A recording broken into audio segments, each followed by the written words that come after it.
Hey everybody, welcome to this week's Habit Finder Power Session Live. We are live and super excited to be with you guys today. As you're jumping on, I've got a couple of things that I want to share, but this is one of my favorite power sessions that I try to do about every month, once a month or so, where it is completely coaching on demand.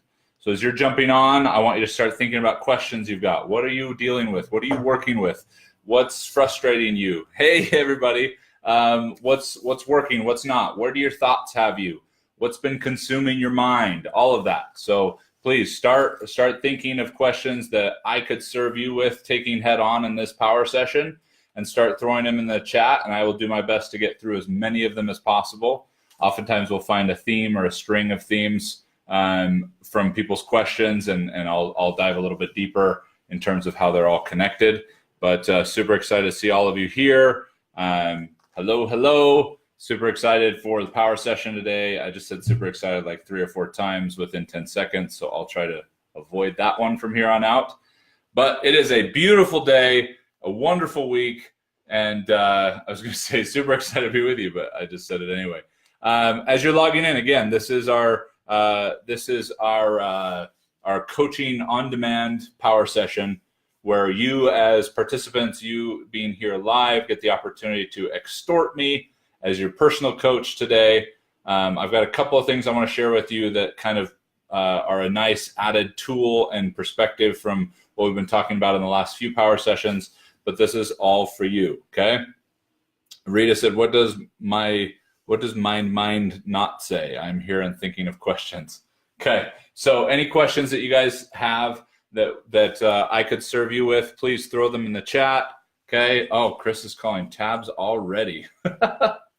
Love it. For those of you, oh, thanks. My wife says I look handsome. I'm all set. I'm done. See you guys. Have a great day.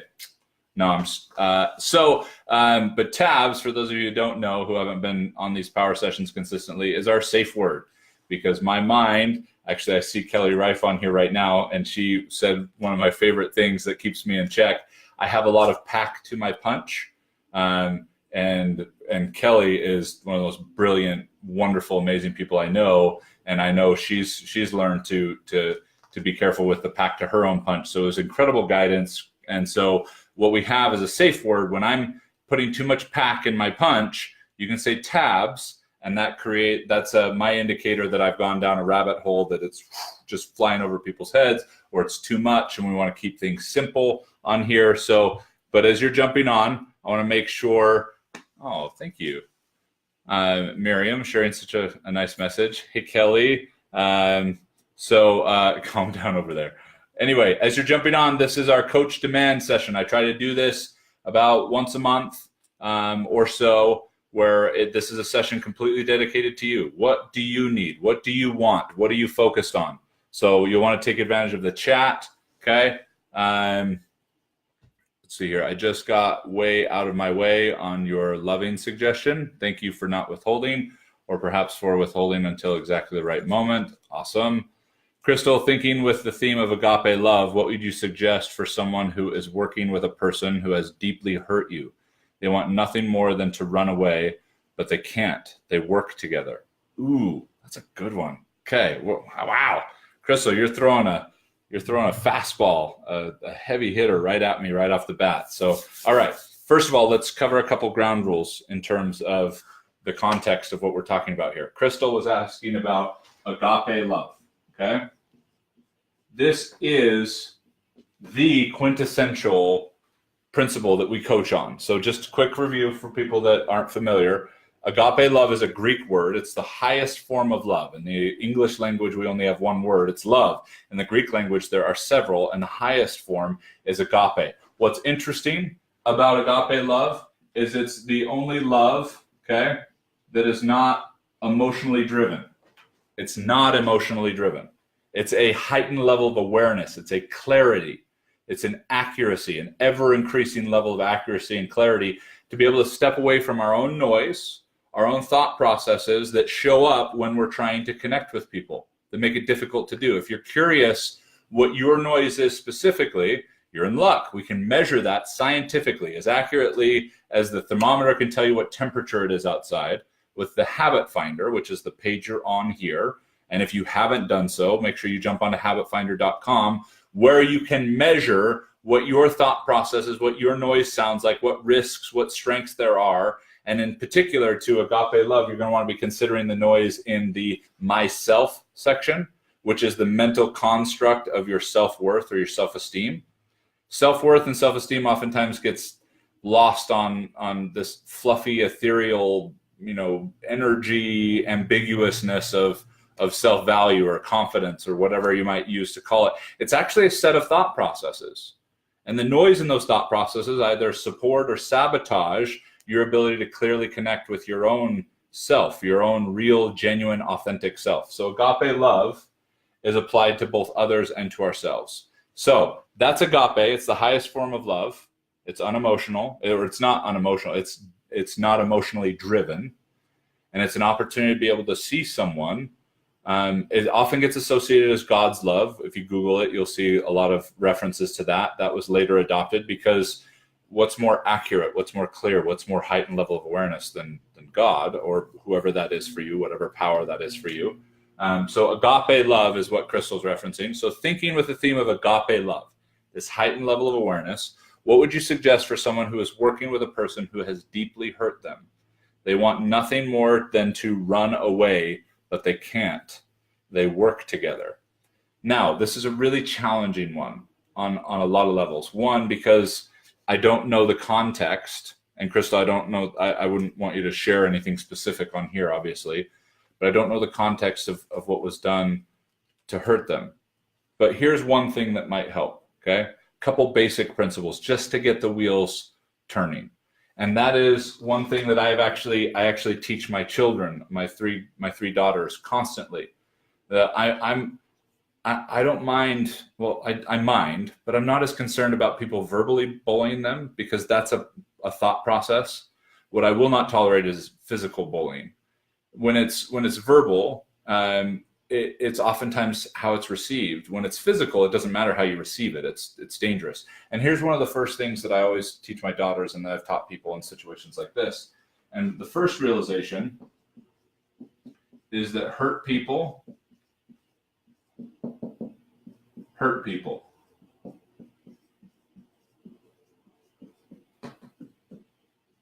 That's the first principle of applying agape love in a situation like this, without knowing the details of this particular situation, Crystal, okay? But the first, because what we're wanting to introduce first, okay? The first thing we want to introduce, the reason for agape love is the initial thing that it introduces is perspective. We want to introduce perspective, and phrases and ideas and thoughts and becoming aware of those things can really help assist us in shifting perspective, which Marianne Williamson, one of my favorite authors, talked about as one of the greatest miracles we can create in life, is just a change in our perspective, okay? So we shift our perspective and we consider hurt people hurt people. So what does that do for you? Now, we're not considering this to just tolerate them, to just settle for their behavior and set ourselves up to get hurt again. We talked about this last week or the week before, both, in fact, I think, of this all or nothing. Well, first of all, let's point out that the enemy to agape is systemic thinking.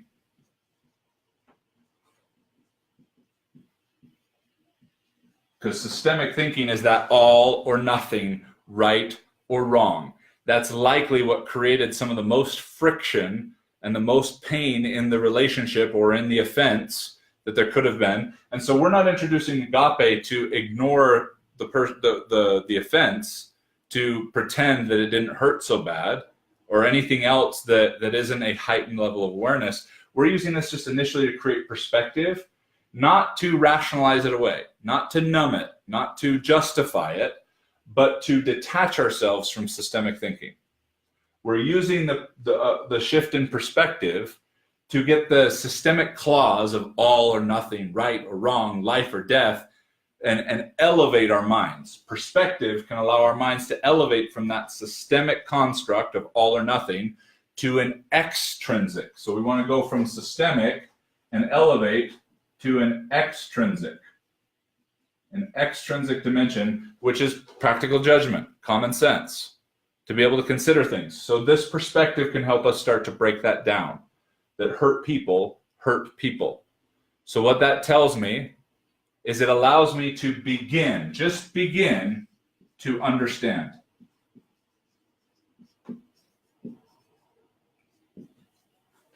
Begin to understand where the other person's coming from. Begin to understand what they might be experiencing in their lives. Now, this does not mean condone or agree with, and it's the reason we need to get the systemic thinking, the all or nothing, out of our thought process in this case by shifting our perspective. Because if we don't, we can't understand. Because understanding is an intrinsic awareness. And systemic is just all or nothing, all or nothing. When there's this beauty in between of understanding, that doesn't mean you agree with what they did. Doesn't mean you condone what they did. But you can start to understand it. And when we can understand it, we can have the capacity to address it. If we're stuck in systemic thinking, especially if we don't know it, we're in that all or nothing, right or wrong. We need to be right about the way they hurt us. We're not going to understand where they were coming from. We're certainly going to want them to understand the pain it caused us. We're going to want them to understand what we went through. And somehow, and sometimes even have ourselves convinced that if they would just understand that, then we'd be willing to understand them. And we get into that systemic battle in a more complex way. But we want to release that and go into extrinsic, common sense, practical judgment by creating a stronger perspective. If we can stay in that space, we just might create an intrinsic understanding. We might just realize that we weren't hurt by them, okay? We were hurt by their wall of resistance. Mandino talked about the wall of resistance, about building walls around our hearts to protect us, because the world can be a painful place, especially if we're too trusting or naive or ignorant or not realizing how our unhealthy habits of thinking created some of our worst nightmares. So we've created these walls of resistance. We all have them. Every single person has one. Everybody. And when we can shift our perspective to start to realize that we weren't necessarily hurt by them, we were hurt by their wall of resistance. Why did they have a wall of resistance? And why did they have such a thick wall of resistance with archers on top and hot boiling oil that they poured over on us and we got hurt? Because hurt people hurt people. And so similar to what I tried to create with my daughters is I want them to be able to have an understanding of where it's coming from. I don't want them to learn to get thick skin and ignore what other people say. And that happens all the time. I get clients that'll say, Paul, I wish I didn't care so much about what people think. Okay? Yeah, you do want to care what people think. You don't want to worry about what people think. You don't want to allow what other people think to impact your own real, genuine, authentic belief in yourself. So whether you agree with it or not, teaching my daughters this has been an incredible strength for them, so that when someone is mean to them, they don't get triggered. They don't need to go into their own space. They don't, all the challenges of what society's creating right now in needing to coddle and all this crap. I mean, that's really what it is. It's a lack of understanding. It's, I need you to understand me. And if we all start walking around with I need you to understand me, then we get the world that we live in today. Because it's not that we want them to really understand them. We want them, or to understand us. We want them to agree with us. Okay, we want them to be to do the way we want it done. And so, but understanding that hurt people allows us to create some understanding, some agape love for what they might be going through. Now, this doesn't always lead to resolution. This doesn't always lead to peace, because every once in a while you run into what we refer to as a rattlesnake. And you don't put a rattlesnake in your sleeping bag because they bite you. That's just what they do. But there are probably a lot of people in your life, including this person, Crystal, because the majority of the time it's the case, where we have deemed them a rattlesnake and they weren't. They weren't a rattlesnake that bit. They were a hurt person that had a wall of resistance that we didn't really enjoy running into. And there might be an opportunity to bring that wall down and get behind it. if we can get behind it, we can actually connect with the real person, or at least get the clarity that they were doing them, and that it shouldn't be a reflection on the way it hurt us. Even if it felt super intentional, there are a lot of irrational things that we do. And when our survival or our status is on the line, the amount of irrationalization and the level of that irrational behavior goes way up. Okay? So I've been stuck on this comment to make sure I didn't lose the question. Okay, Lisa said quieting the mind and finding focus. Okay. Hang on one second. I want to make sure I don't lose some of these as I scroll down, because I know I've got a bunch of comments to get caught up on, but hopefully this was helpful with that initial one. Thank you, Crystal. So quieting the mind and focus. Okay. Good morning, Diane. Awesome. Love these. Thanks, Lisa. Systemic clause. Oh, yeah. It's like being in observation. We have so many big decisions to be made. We go back and forth all day, every day. Where to live, business, vehicles, mostly money. It's exhausting, and clarity and answers do not come. We get overwhelmed and we do nothing, even when we know moving forward change is required. How important is waiting for clarity before action? That's a great question.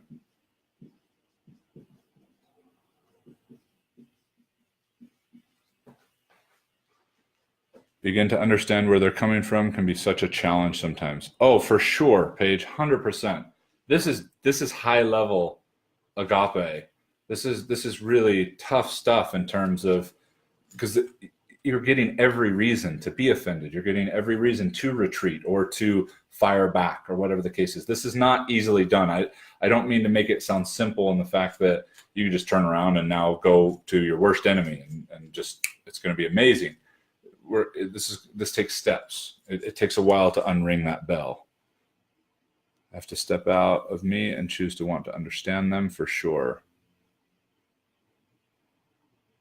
If you can't help, at least don't hurt. Indeed. Okay. Yes, great point, Rosanna, that a lot of hurt people don't even realize that's what they're doing.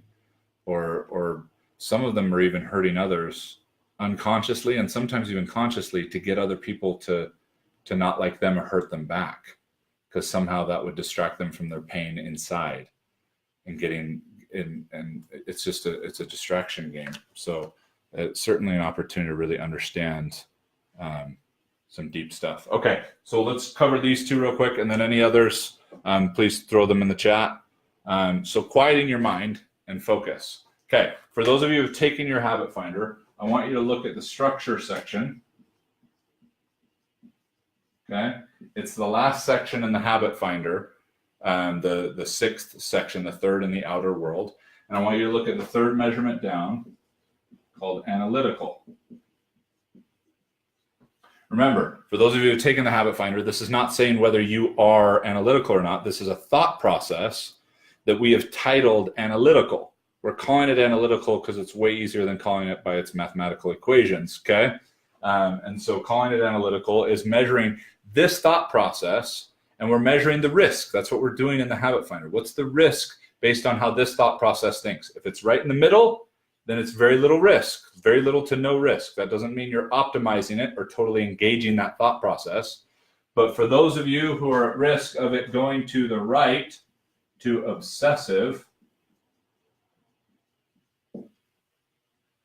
what that means is that you are at risk of having a mind that never shuts up, constantly, obsessively thinking about new and better ways to do things. A very, very active mind, okay? This equals a very active mind.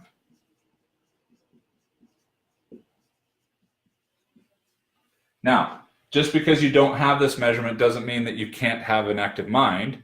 Just like if you were to go into the My Dreams section of your habit finder and look at the third measurement down, intentional, which is connected to this one, mirrored in certain ways, and it moves and it doesn't move to the right to fantastical, that doesn't mean you can't dream fantastically. It just means you're not at risk of having it happen uncontrollably or automatically or unconsciously. That's the risk, is that your mind is just running at 1,000,000 miles an hour constantly, making it very difficult to feel like you can control it. Now, how do you quiet a mind like that? Okay, well, number one, okay, this is where we get into the other than. The other than mentality. Okay, the other than mentality, okay, you can read that. Oh, the other than mentality is one of the top challengers to real growth, to changing your mindset. Because it sounds like this. The most classic one is losing weight, okay, getting healthy. So other than eating right and exercising, how do I lose weight? Other than going to school and studying and getting good grades, how do I get a degree? Other than, and we do it in so many different ways. And I run into this one, okay? So you want to become aware of your other than mentalities in life. Because even if you don't actually say it out loud, your very active mind is not just obsessively thinking about new and better ways to do things. It's thinking about new and easier ways to do things. Because the majority of the population, one of their top goals unconsciously is ease, okay? We want ease, also known as comfort, also known as freedom. Those are really dangerous things to seek. And I don't mean patriotic freedom. I don't mean Viktor Frankl freedom. I mean the standard definition of freedom, a lack of resistance. Okay? I don't mean comfort in terms of love. I mean comfort as a destination, ease as a destination where somehow suddenly you won't have any responsibilities anymore. As if there's some place where you could get where you'd have enough money to be totally irresponsible with your money and enough time to be totally irresponsible with your time. Okay? It doesn't exist. But this very active mind is working hard to get there. Because this is what this especially, ease, is what your brain appreciates most. Your brain wants the easiest way to predict how you're going to function, what's going to happen. So let's back up a little bit. I'm going to tabs myself, okay? Let's back up a little bit. I think this was Lisa asking about quieting your mind. Here's the other than answer, meaning it's the most effective and the one we hate to hear first. The first one, required to quiet your mind, is patience. Patience is required to quiet your mind. Number two is perspective. Again, there's that beautiful P word as a key to being able to master our own mind. And you master your own mind, you master your emotions. You master your own emotions, you can master your own behaviors. You master your behaviors, and you will succeed at anything that you want. That's why we start with the mind. That's why we start as far upstream as you can get with thoughts. Now, if you've got incredibly active thoughts, more than likely they've got a bias to these three things, which creates even more noise and dysfunction and contradiction in your life, which makes it even more difficult to have these two things. But first, okay, patience is the commitment, okay? So this is the commitment. You're making a commitment to be patient, meaning you're not going to start trying to quiet your mind and then sit there and go, oh my gosh, it's just been 30 seconds. Quiet, mind. Be quiet. Be quiet. It's been 40 seconds. When is my mind going to quiet? So we're making a commitment to not sit there and have some expiration date on our patience and our focus. We're going to be willing to figure this out. Okay? This mind is going so fast, even out of control for some of us, it's going to take some time to ease that in. Okay? But you don't jump in a car that's headed the wrong direction and yank the steering wheel the other direction, okay? Because then you roll. We want to be able to slow down and ease into it.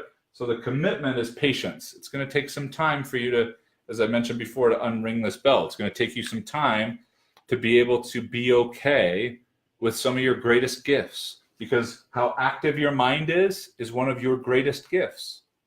That's a bar that when it moves over to the right, we don't try and move back to the middle. We just want to be able to understand it so it can be managed better. It's a great gift, and great gifts can be risky. Most of the challenges and difficult things in your life come from your greatest gifts, your greatest strengths that just happen to be out of control. So patience is so important. The brain shifts and moves incrementally.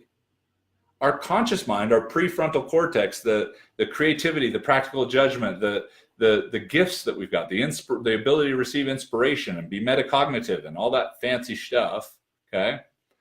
That doesn't have the same limitations that your core operating system do in your brain. Your core operating system is a slave to habits. That's what Og said. Those were his words. A slave to habits. And then he went on to say that if I'm going to be a slave to habits, I should be a slave to good habits. And then continue to lay out some of the most powerful principles in the world and the greatest salesman in the world in the 10 scrolls on how to do that. But the challenge is we've got our core operating system, and then on top of that, we've got this amazing level of consciousness that we can have.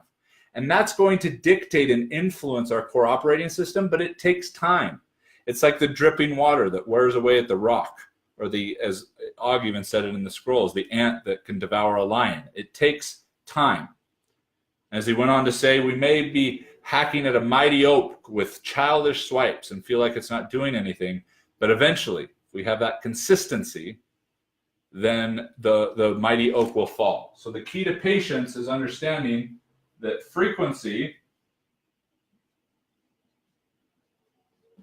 meaning consistency, is frequency beats intensity.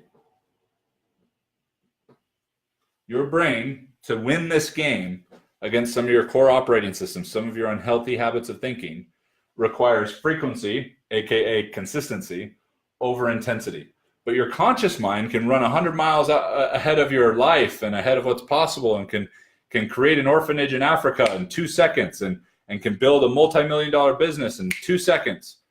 And so it's almost taught to be impatient, especially when it's this active. Okay? So we're going to make a commitment, Lisa, to be patient. Because the only thing worse than trying to quiet your mind is impatiently trying to quiet your mind. And in fact, often our minds, we have a difficult time quieting them because we're impatient. And then we get into a chicken or the egg conversation, but it doesn't matter. We have a chicken and an egg, so we don't need to figure out whether your impatience caused your active mind or your active mind created your impatience, okay? So now we've got frequency over intensity and a commitment to be patient. So then the only thing left is the perspective. And allow me to help you shift that.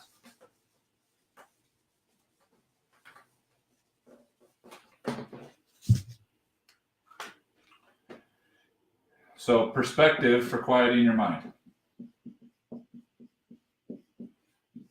Okay? So here's you. And here is your mind. Okay? Very active, like a really integrated highway. Is your mind, okay? Here's the challenge. When we've got a really active mind, these tend to blend, okay? And it ends up like this.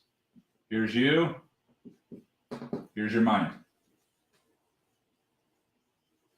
And we lose us in our really active mind. So when we say quiet your mind, we figure out how to quiet us and our mind and slow it down and stop it. You're not going to slow down your mind. You're not going to turn down the volume on your mind, but you can put yourself in a position to observe it. For example, have you ever seen a car chase on TV or in a movie, and it didn't affect you emotionally? You were just able to observe it and watch it. Well, imagine if at the snap of a finger you were in that car and it actually was happening and you were in that car. Your emotional reactions, your noise, okay, quieting your mind would probably be really, really difficult. Yet some of us can turn on television, there's even a car chase scene, and we can zonk out if we're tired enough because we allowed our mind to quiet down because we were in an observational state. Here's where it gets tough for people. This is the shift in perspective.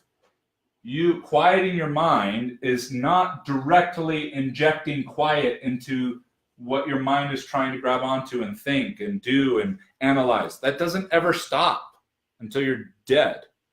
What you do is take your true voice, who you are, and step back so you can observe it.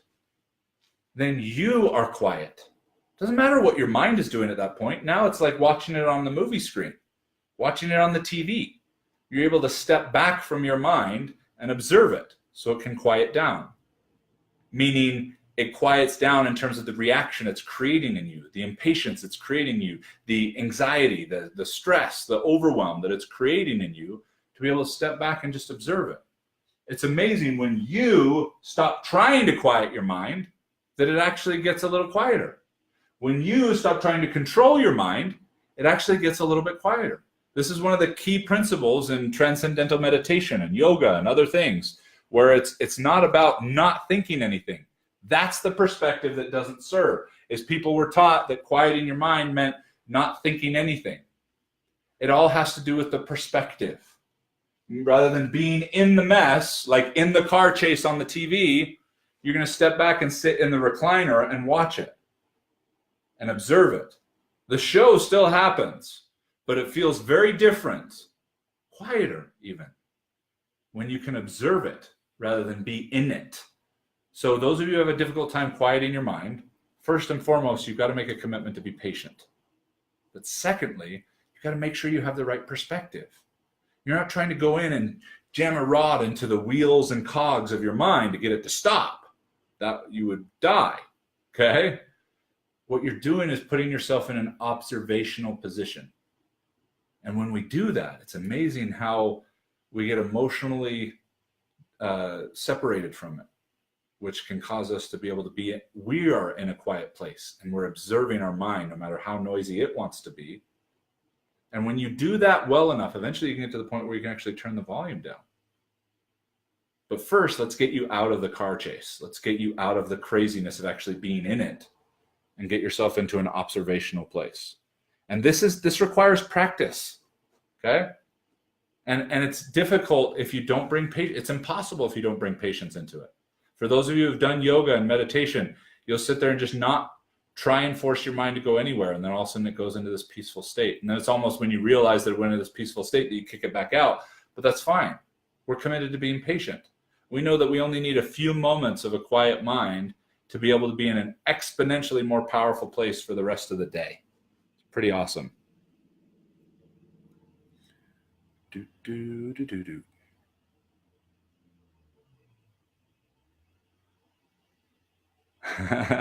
Jason. That's awesome.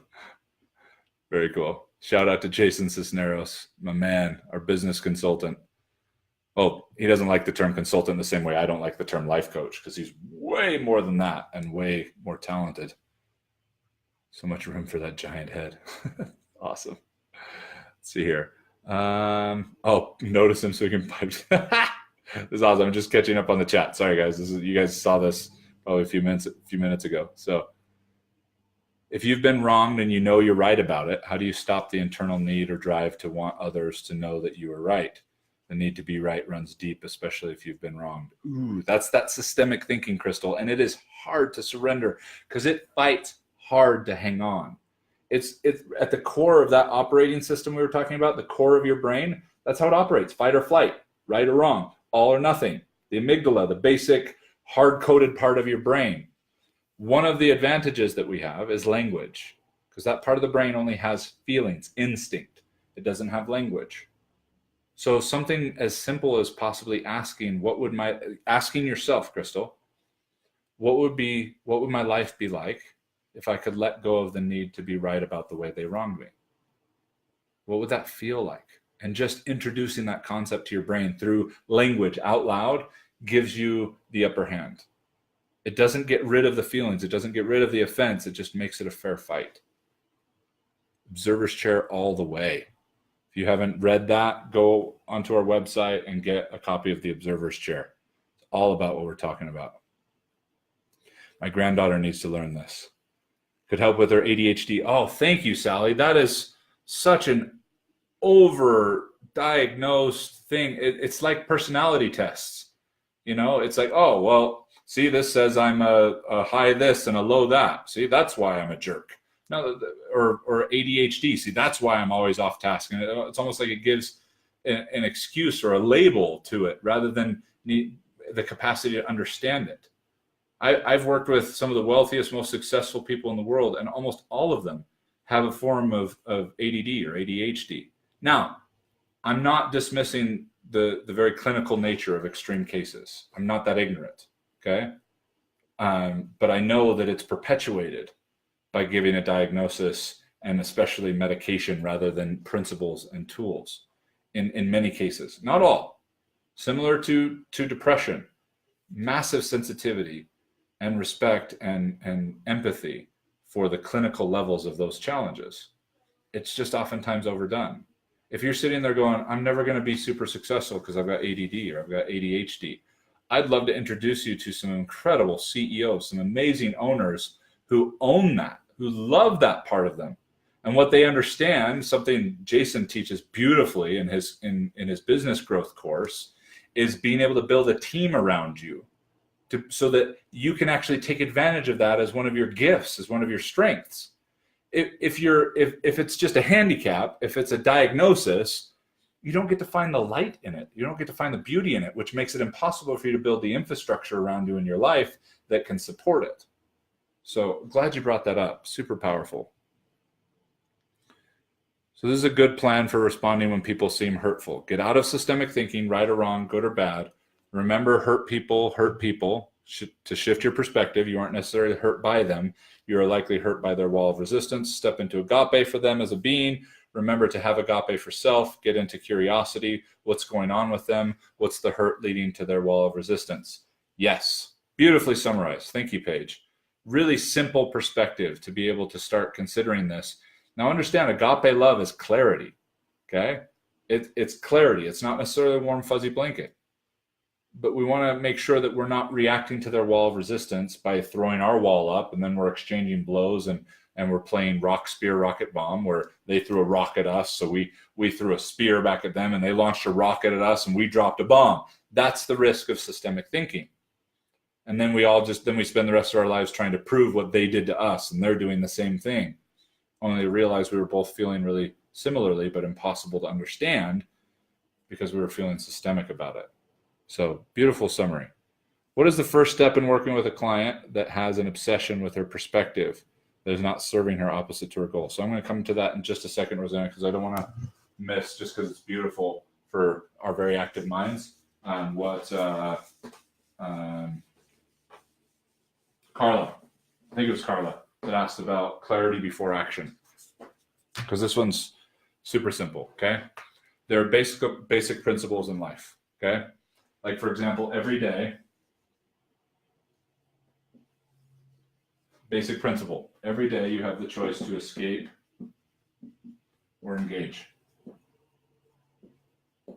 Okay? We escape because we seek comfort, and in the pursuit of comfort, we run into confusion, and then we become convinced that it's our circumstances, and then we end up consuming. We become a consumer.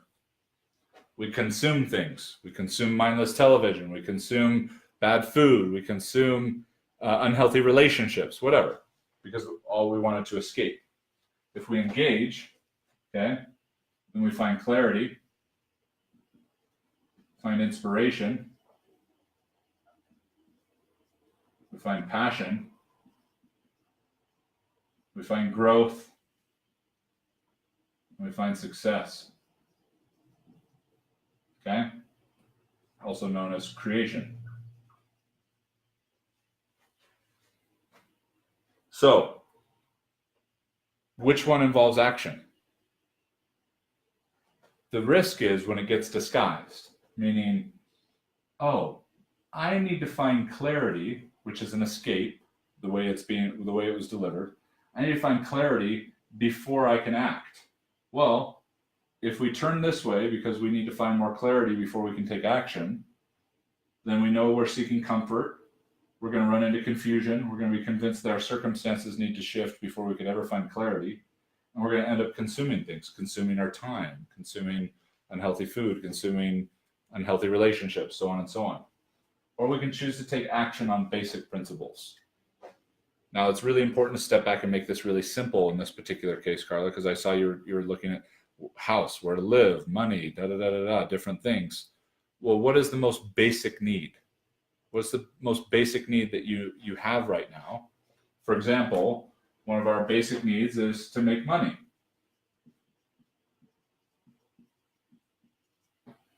Sounded like a lot of the things that you were talking about would be served by making money or even making more money. So how can you engage in that pursuit in a way that could provide clarity, inspiration, passion, growth, success, and creation that comes along the way of taking action? I'm not telling anyone to just go blindly take action, but I'm telling you, if you back off from the systemic thinking, again, there it rears its ugly head again, and step back from systemic thinking, which loves to use confusion to keep you in systemic thinking. I don't know what I should do. Well, that's usually when the best answer is do anything. Do something. As long as it's something that is choosing to engage, meaning it contributes. This is a really important list, so I'll add this. Okay.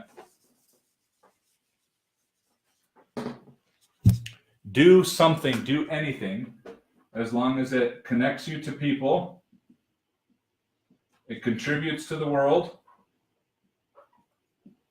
it serves, adds value, to name a few. Do that. What can I do today? Overwhelm, the number one cause of overwhelm, is our mind's ability to think about everything we need to do to get to a certain result or to get to where we want to go, or to even just to manage the life that we have. And what happens is, imagine the paper is flat down, okay? It's a flat map that we can see, step 1 to 100, for example. And then what we do is we lift it up and feel like it's gonna fall on us, because then we're thinking about everything we need to do to be able to succeed. When we think about all of it, we get a jam, okay? The funnel of our mind just gets jammed, and we get jammed into confusion. We get jammed into stress, jammed into overwhelm, and we start escaping. We're at tremendous risk to escape, versus making things super simple and engaging in something that connects us to people, engage in anything that contributes to the world, that serves, and that adds value. Adds value to you, your family, people around you. And start simple. Because the less you do, the less action you take, the more confusion you'll feel, the more contention there will be, and the more focus there will be on your circumstances, and the more of a victim of right or wrong decisions that we can become. Now, some of you may want to take a look at the My Dreams section. And if the first measurement in your habit finder in My Dreams, the first measurement, self-directed, is over to the left to obligated, that's creating a heavy weight on you. That is creating the unconscious desire to escape. Or if you go to the bottom to steadfast, if that measurement moves over to the left to hesitant, then you're at risk of being worried you're going to make the wrong decision. So you're not doing anything because you're worried that it might be the wrong decision. So you escape into your mind. Oh, we need to analyze this more. We need to think about this more. But not doing the simple things that connect, contribute, serve, and add value. Then we'll do it if excellent, the second measurement in My Dreams, moves over to the right to perfection.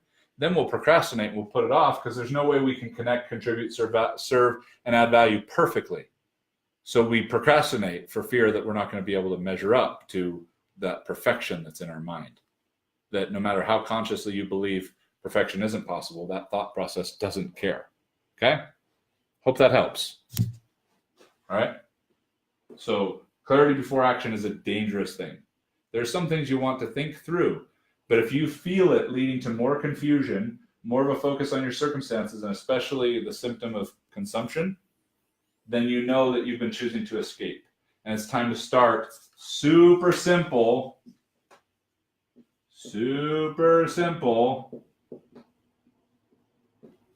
with the basics of connection, contributing, serving, and adding value. What are the basics? Well, we're not sure we want to sell our home. Okay, well, whether you're going to sell it or stay in it, okay, add value to it. Why wouldn't you want to add value to the home you're going to stay in? Why wouldn't you want to add value to the home that you're going to sell? So start simple and just start doing the things around the house that you would want done regardless. Really simple place to start. Okay. Or start simple with, we're not sure if we should spend money on that. Well, either way, you're going to want to save money. So how are your finances looking? How clear are you in how healthy and focused you are in terms of what you need and what you want, and having a healthy balance there, so you don't fall risk to being a consumer. Okay. Hopefully you can start to step back from this and consider that. Now, if any of this isn't hitting home, part of the challenge is because we would be diving really deep with you individually. And if any of these things are stuff that you feel is holding you back from a huge prize in life, you've got a great business that you know you could just, if you could just overcome some of these obstacles, that you'd be off to the races, that you'd financially and health-wise and everything else. If you find yourself in that space with what we talked about today, it's time to consider coaching.